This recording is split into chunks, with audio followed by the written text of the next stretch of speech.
quorum calls, the time be equally charged against the majority and minority. Without objection, so ordered.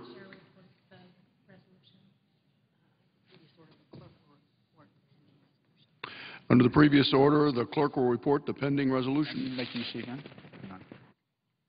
That's Res. 159, honoring the members of the military and intelligence community who carried out the mission that killed Osama bin Laden and for other purposes.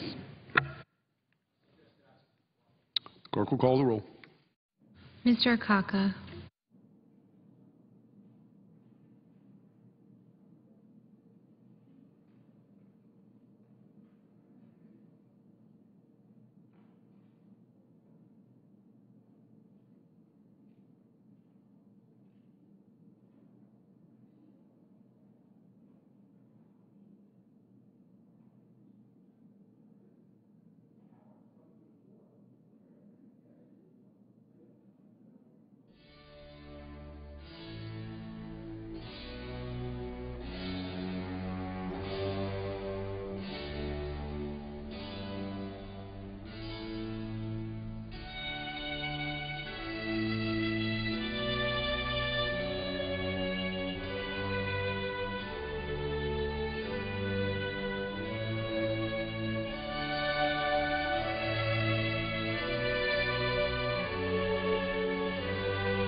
Consent that further proceedings under the quorum call be dispensed with. Without objection, so ordered. Mr. President, at 10 o'clock Sunday night, I was at the terminal at the Detroit airport, and there gone through the usual airport security drill, shoes off, liquids and plastic bags, and all the other inconveniences designed to keep us safe. And it was at that same airport in Christmas 2009 that a would-be terrorist sought to bomb an airliner.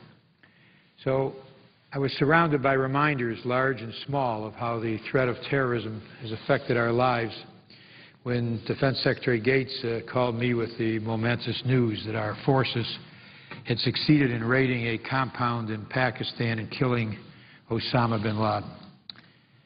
A few hours later, my wife Barbara and I joined a different scene. Thousands of cheering young people, waving American flags and singing patriotic songs in the early morning darkness outside of the White House, part of an outpouring of relief and emotion across the nation. What had happened is that Osama bin Laden could not avoid the long memory and the long arm of justice, and he could not hope to triumph against the indomitable spirit of the American people. The news that President Obama delivered to the nation on Sunday evening gives us many reasons to reflect. We should first turn to those who still carry the grief and loss of that September morning. About 10 years ago, to those who have lost loved ones in the fight against terror in the years since, and to those who carry wounds of body, mind, or spirit from that war. The death of Osama bin Laden cannot bring back the lives lost to his monstrous acts, but it can, I hope, bring some measure of relief from those losses. We first turn with thanks and admiration to the men and women of our armed forces and the intelligence community.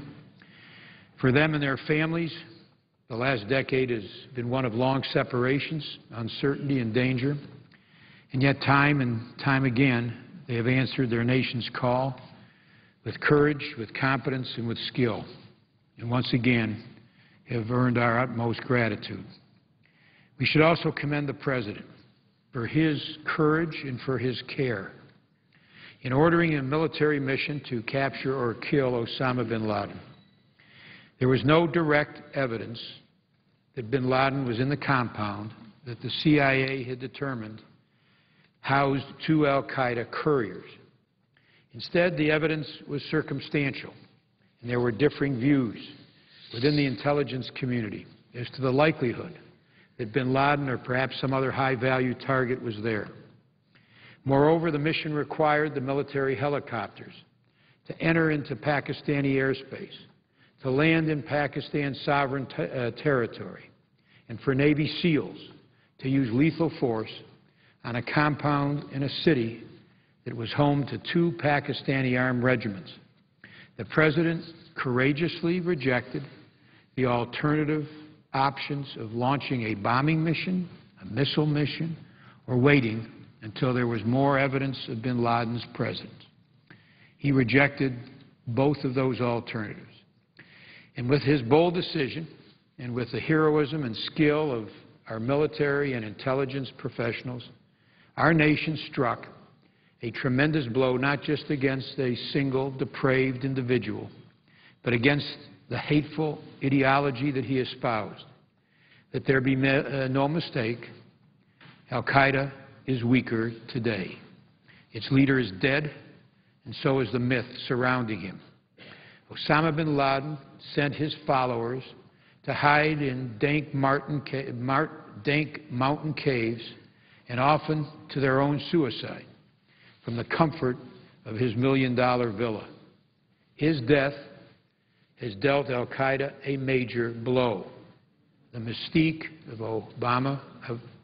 Osama bin Laden has been punctured. But victory over hate-inspired terrorism is not yet complete. Our successful mission against bin Laden will no doubt lead to al-Qaeda's remaining leaders to issue calls for retaliation. It is critical that our intelligence and military strength continue to seek out those elements and franchises of al-Qaeda that remain in Afghanistan, Pakistan, the Arabian Peninsula, and Africa and other places, such as al-Qaeda in the Arabian Peninsula in Yemen. The threat may be diminished, but it remains. Further, it is critical that we ensure that our military and intelligence communities continue to adapt to the threat of our irregular and unconventional enemy. The interagency cooperation that helped make this mission a success is impressive, and it remains a potent weapon in our effort to weaken the al-Qaeda network. This is an effort worthy not just of this nation, but of all nations. And that is why it is important that we find answers to the significant questions raised by the news from Sunday night. 35 miles from the Pakistani capital and a comfortable walk from the Pakistani's military most important academy, in a town where the Pakistani military and intelligence services own a large share of the property, al-Qaeda appears to have built a massive complex, ringed by walls as high as 18 feet, protected by barbed wire, as the dedicated hiding place for Osama bin Laden. It is difficult to believe that all this occurred without at least arousing the suspicions of Pakistan's security forces or their local officials. The American people, who have provided billions of dollars of aid to the Pakistani government, deserve to know whether elements of Pakistan's military and intelligence services or local officials knew of bin Laden's location over the 5 years or so he was there.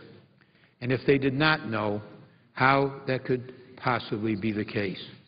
Hopefully, just as importantly, the Pakistani people deserve these answers, for they have suffered greatly from al-Qaeda's violent extremism. Assassinations, bombings, deaths of civilians and military personnel alike. All these losses show that al-Qaeda and its hate-filled terrorism and its terrorist allies threaten Pakistan's very existence.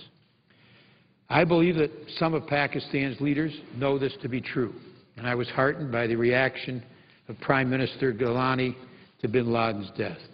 He said, quote, "I think it's a great victory, and I congratulate the success of this operation," close quote. But it is urgent that the Pakistani government get answers to the questions about what its military and intelligence agency and local officials knew, and to share the answers to those questions with the world and with their own people. Pakistan can be an important ally in the fight against terror. It has as much at stake, if not more, in that fight as anybody. All the more important, then, that we openly and honestly address the questions which have been raised by the presence of terrorist number one, public enemy number one, the world's enemy number one, the presence of that person in Pakistan in such a central place for all these years.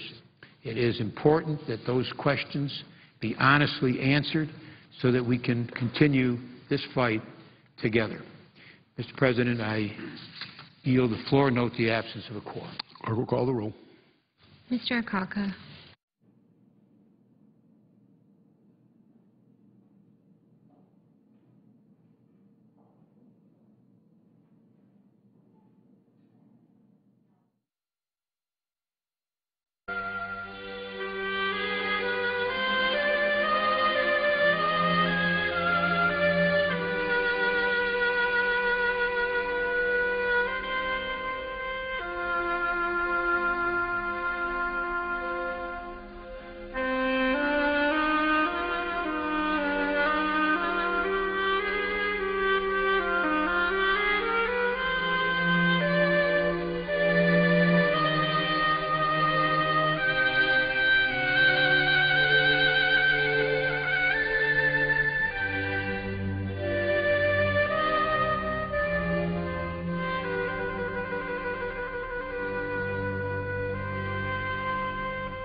Mr. President, I ask unanimous consent that the time for debate on the resolution that's pending be extended by 15 minutes, with the additional time being equally divided between the two leaders or their designees, with all other provisions under the previous order remaining in effect.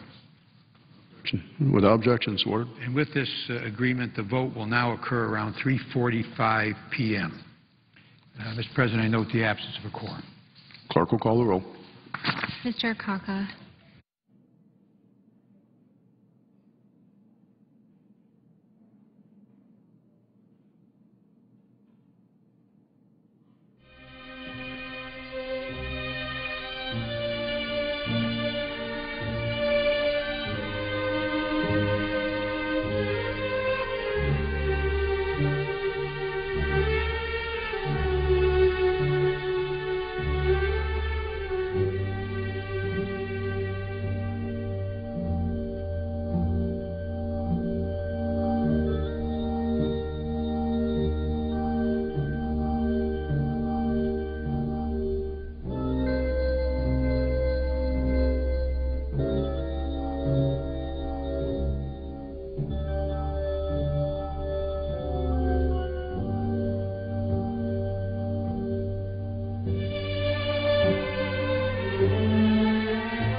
The Senator's in a quorum call. I ask the quorum call be vitiated. Without objection, so ordered. Thank you very much, Mr. President. Mr. President, I rise in strong support of this resolution and offer my congratulations to the men and women responsible for developing the intelligence and carrying out the operation that led to the death of Osama bin Laden on Sunday, May 1st. This is perhaps the most important and certainly the most stunning intelligence operation I've seen in my 10 years on the Intelligence Committee.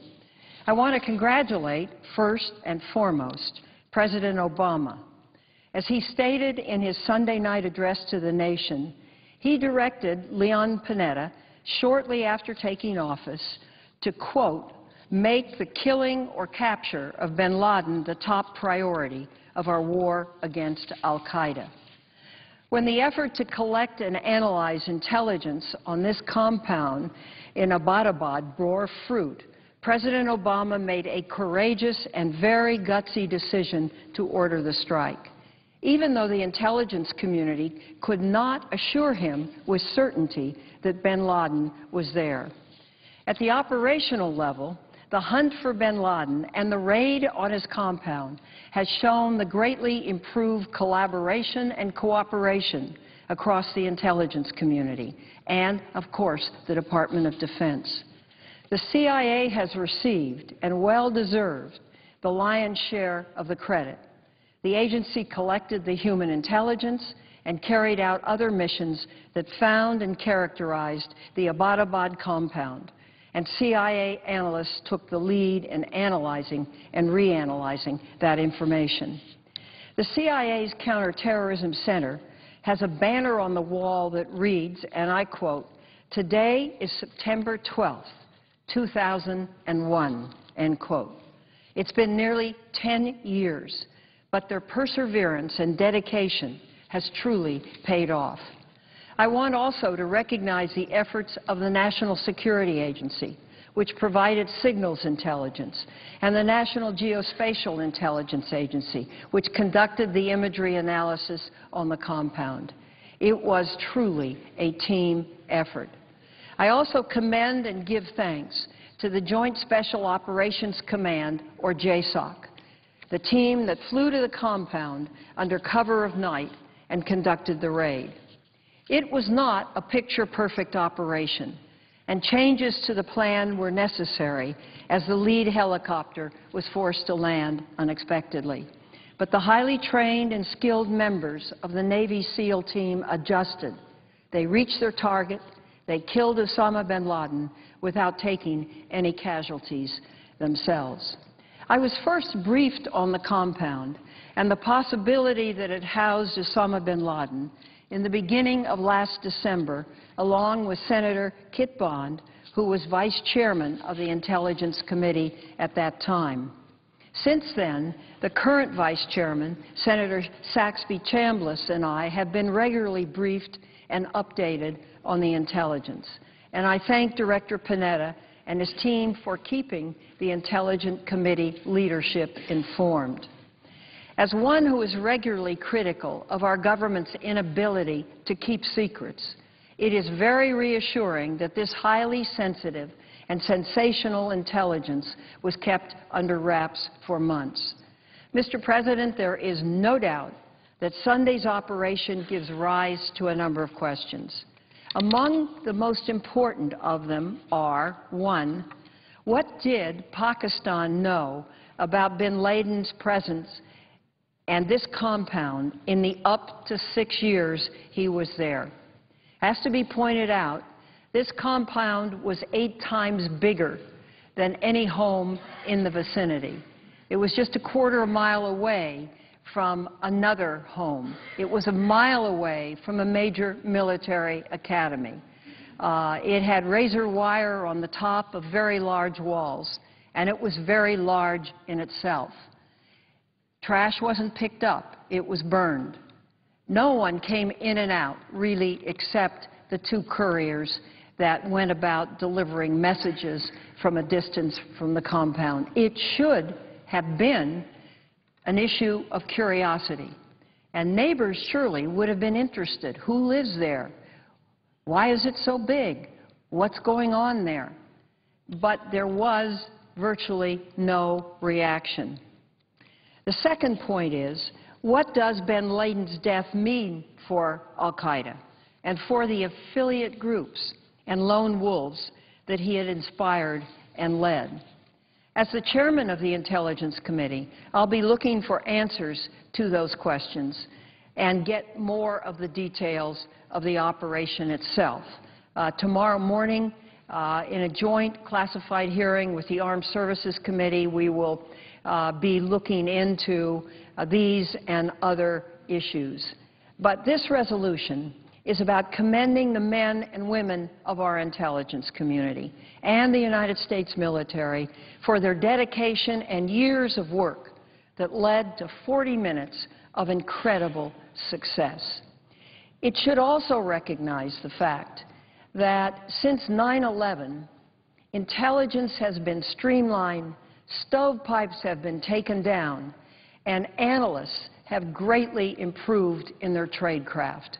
As a matter of fact, the intelligence having to do with this one facility was red-teamed once, red-teamed twice, and red-teamed at least a third time. And the red-teaming process gives the ability of other analysts to debunk the intelligence, to try to indicate what might be a lapse, an inconclusion, a false judgment. It is a very valuable process. This resolution also recognizes the measure of justice now delivered to those who mourn and remember the thousands of men, women, and children claimed as victims on 9/11 and in the other attacks carried out by al-Qaeda under Osama bin Laden, both here and around the world. This won't end terror as we know it today, but it surely is a monumental step to be able to put an end to the man who championed the cause, the man who provided the inspiration, the man who raised the money, and the man who was purely and simply the major leader. Osama bin Laden is no more, and the time is upon us, and I hope the world will be listening to try to consider a better path, to move away from acts of terrorists, move away from the killing of innocent men, women, and children, and become parts of the councils of governments, whatever they may be, across the world, to debate, to discuss, to vote, and to put forward principled policies. I very much appreciate the efforts of the Majority Leader and the Republican leader in bringing this resolution to the floor and urge its adoption. Mr. President, I notice my distinguished Vice Chairman on the floor, and I particularly want to thank him, Senator Chambliss, you, for all the cooperation that we have been able to effect together. You truly have been wonderful. It's been a great joy for me to work with you. And I only wish I could give you a glass of California wine to salute this very special day. Thank you very much, Mr. President. I yield the floor. Mr. President. Senator from Georgia. Let me just say that California wine being a favorite of mine, I'm available anytime, Madam Chairman. Thanks for those kind comments. And, Mr. President, let me just say to my good friend from California, what a pleasure it's been to work with her. The Intelligence Committee has always been a very bipartisan committee, and nobody exhibits that more so than our current chairman, Dianne Feinstein. She is tough when she needs to be tough, and she's fair at all times. And she and I have a unique relationship with regard to the other committees in the Senate in that we jointly hire all of our staff. And she has been extremely cooperative to me in the hiring process. And again, she's just been a pleasure to work with. And I'll have to say that Dianne and I have been on the committee together for several years, and I'm very proud of the work our committee has done and our relationship with the intelligence community. And one of the big reasons that we had the success that we had on Sunday in the takedown of bin Laden is because of the oversight that Diane and others have carried out on the Intelligence Committee, and because of our relationship with the community. It's not a combative relationship. We have the director of the CIA, the head of NSA, the DNI, and others in on a regular basis, both formally and informally, and all of that's done under Diane's leadership. And those are the times when we find out the needs of the intelligence community, and had they not exhibited that and had you not provided the right kind of leadership, they wouldn't have had all the tools necessary to carry out this very important and very sophisticated mission. So thanks for your great work. Thanks for your friendship, and I look forward to that glass of California wine. Mr. President, I rise today in support of this resolution with respect to the takedown of Osama bin Laden, and also to praise the men and women of our intelligence and our military communities with regard to Sunday's successful operation. We have been pursuing the world's most infamous terrorists for over a decade, but it was ultimately the hard work and tireless dedication of these professional men and women that led to this significant achievement. I'm always proud of our military and intelligence men and women, but most especially today, I am truly proud of their great work. As we approach the 10-year anniversary of September 11, I am thankful that the families and loved ones of the victims of 9/11, as well as all Americans, can have some closure. The leader of al-Qaeda and murderer of thousands of Americans and allies can never again sponsor a terrorist attack. It's also important to point out that this operation was made possible by information provided by enemy combatants that had been detained and interrogated by the United States.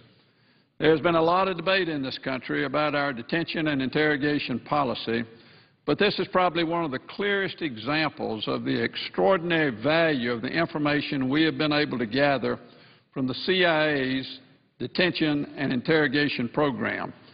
If we had not had access to this information, Osama bin Laden would likely still be operating undetected today. It's because of the information gained from these detainees, pursued and analyzed over the years by the intelligence community, that led us to bin Laden's compound. It's almost unimaginable that he was located not in a cave in Pakistan's no-man land, but in a city just miles outside of Islamabad. This is an amazing achievement and one that will be remembered for decades.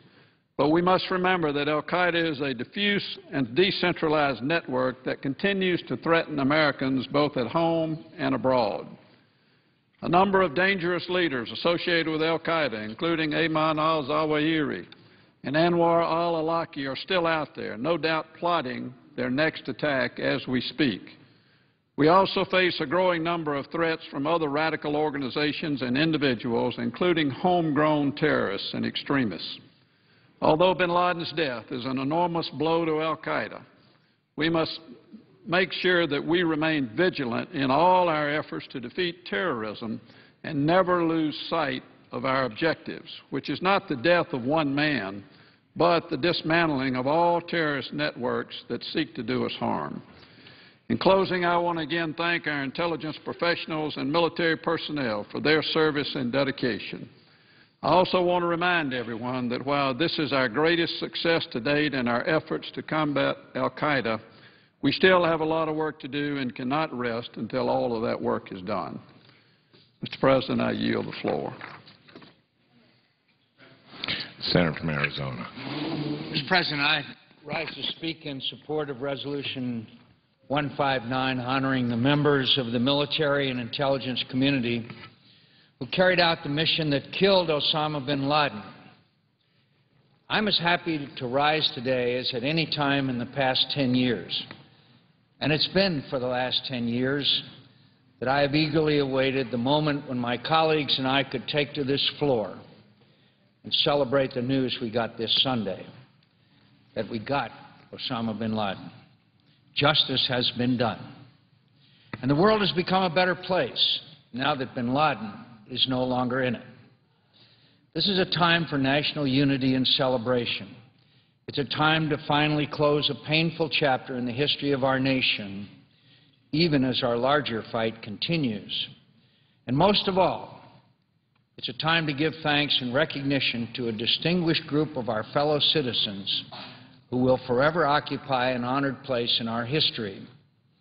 I want to echo my colleagues in offering my humble thanks to the brave men who carried out this daring operation, as well as to the men and women in uniform who enabled their success. I've been involved in national security my entire life, and I'm hard-pressed to come up with another military operation that demonstrated such sophistication, such professionalism, such precise and lethal effectiveness to accomplish such a momentous and consequential objective.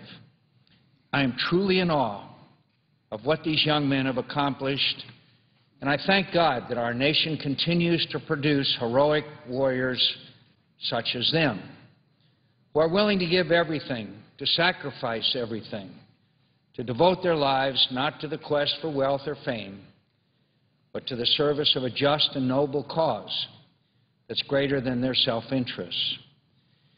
We do not yet know their names, but we honor their achievements and we celebrate their heroism.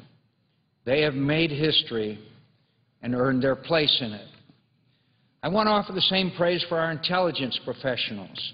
It's a truism that intelligence fails in public and succeeds in private. So it's a great day indeed when we can celebrate such a public success of our intelligence professionals. There are men and women across our intelligence community who have devoted the past 10 years and many more before that to finding bin Laden. Despite setbacks and sacrifice, despite the loss of leads and the death of friends, regardless whether the trail was hot or cold, they woke up every day and carried on the fight. And now we honor the fruits of their perseverance and sacrifice, even as they themselves remain hard at work, exploiting the new information we have recovered, analyzing the new data, and setting up the next operation. I also want to offer my deepest congratulations and appreciation to the President and his national security team. I credit them with making the elimination of Osama bin Laden their top priority and for accomplishing it so impressively. Regardless of the myriad groups and parties and factions into which we Americans divide ourselves on a daily basis, the killing of Osama bin Laden is a national triumph, and all Americans should feel proud and appreciative of the leadership shown by President Obama and his team on this matter. I specifically want to credit the President with ordering an airborne assault by ground forces rather than aerial bombardment. It would have been a lot easier to simply turn bin Laden's compound into a smoldering crater, but it would have denied us the certainty we now have that bin Laden is dead.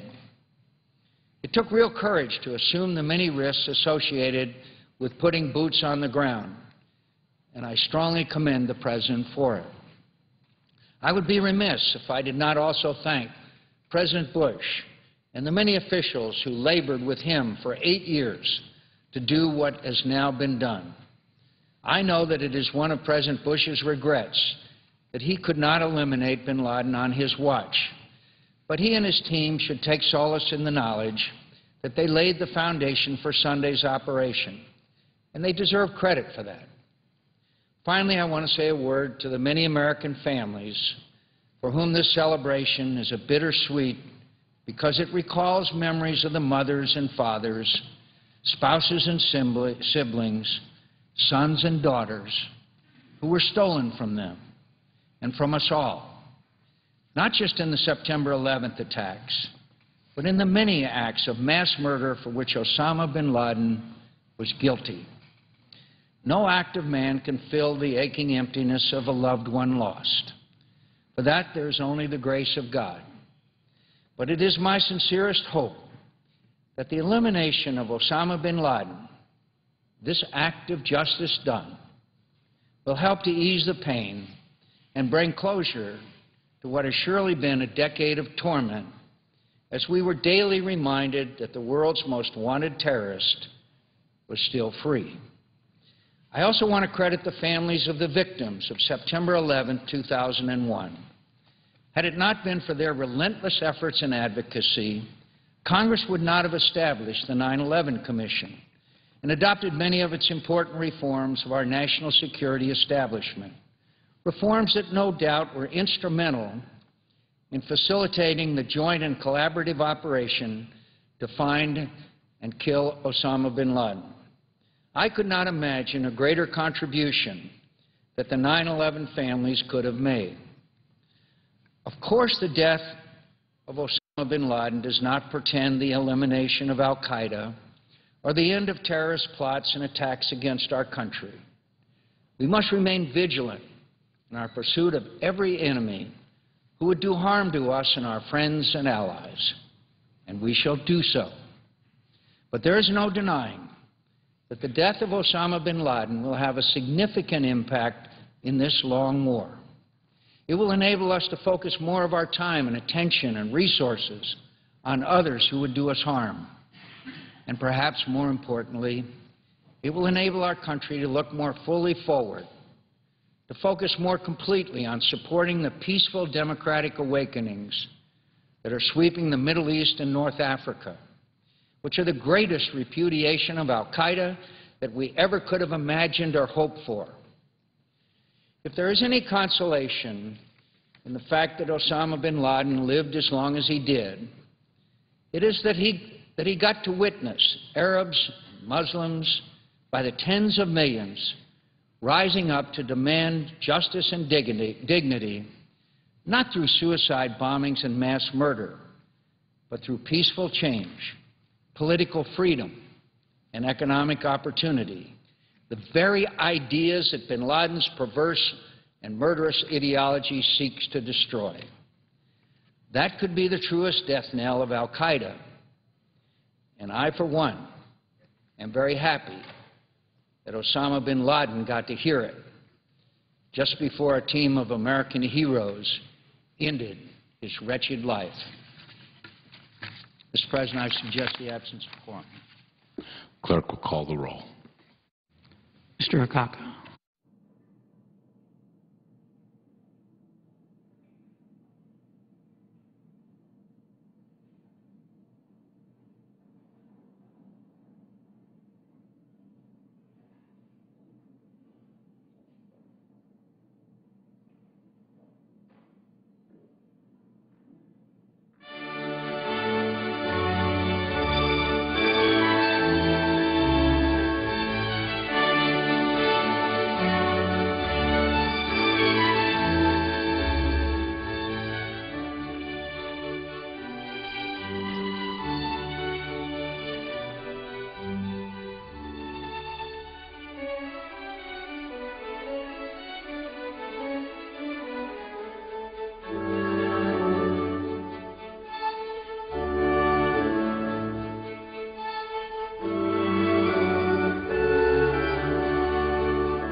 Osama bin Laden's death is a historic and just victory for this nation.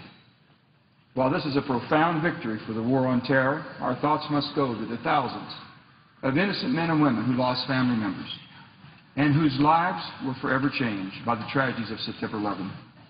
The families of those lost and our nation as a whole can take great pride that our brave service members and intelligence community successfully carried out this mission. I could not be more proud of the outstanding men and women of our military who put their lives on the line daily to defend this nation. Each and every one of us has a deeply personal connection to the tragic events of September 11. At the time, I was West Virginia Secretary of State. I remember staff coming into my office and they said, "Did you see what's going on?" That's all they had to say, and that's all they did say.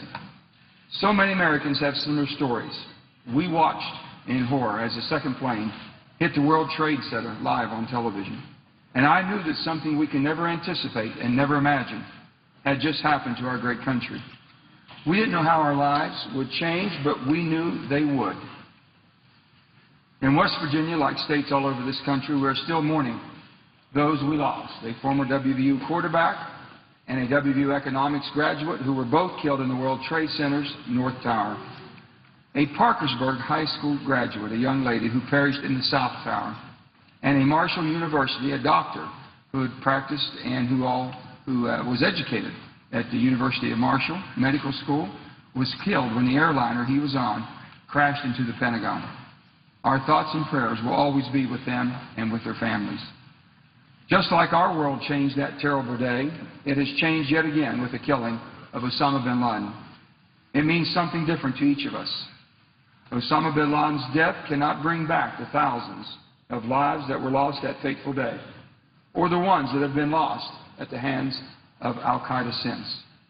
It cannot repair the anguish so many have suffered as a result of the evil and hatred that Osama bin Laden espoused. But it is justice, and I hope that this nation and the families of those who were lost on September 11th can take solace in that fact. Let me also say, Mr. President, that I am so proud of the resolve, the strength, and the fortitude that this nation showed in pursuing the mission to the end. With the killing of Osama bin Laden, the United States has sent a message loud and clear. Acts of terrorism against this nation will not go unpunished. If you seek to do harm to this country, or if you plan to hurt the people of our great nation, we will find you. And I assure you, justice will be served. While this success belongs to all of us, I especially want to thank the teams of people who united to accomplish this most important goal. Our President, Mr. Obama, and his advisors completed the mission. And I congratulate him for that. He was the one who made the difficult decision to order this mission, and he made the right call. And immense credit must also be given to all of the people in the intelligence community who have worked tirelessly to track down the world's most wanted terrorist. And I also congratulate Presidents Clinton and Bush and the commitment their team showed in fighting the war on terror.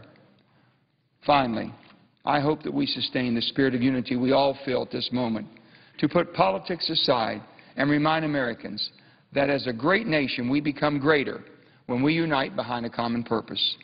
And for these reasons, I strongly support Senate Resolution 159, and may God continue to bless the United States of America. Mr. President, I note the absence of a quorum. Clerk will call the roll. Mr. Akaka.